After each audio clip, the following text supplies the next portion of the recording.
It's really super moist, isn't it? Yeah.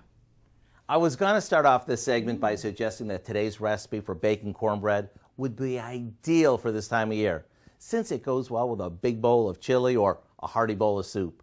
Then I said to myself, this is also perfect in the summer with fried chicken or when it's toasted on the grill next to our burgers. Either way, let me show you how easy it is to make, and then you can decide for yourself when it's best to serve. First of all, you know it's going to be nice and moist since it starts with a good amount of sour cream mixed with milk, an egg, and melted butter.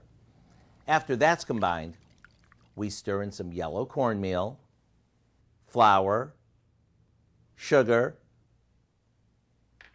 bacon bits, and a few basics. After we give this a mix, we'll pour it into a pan and into the oven it goes.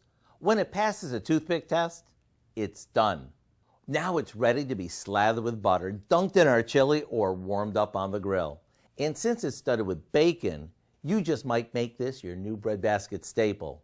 To get the recipe for our baking cornbread, all you have to do is check out our website. This is one of those recipes you hang on your fridge. Since you'll be making it all the time. I'm Howard with Kelly in the Mr. Food Test Kitchen, where today we found a year-round kind of way for you to say, ooh, it's so good. Want it done? And your soup's better too, yeah.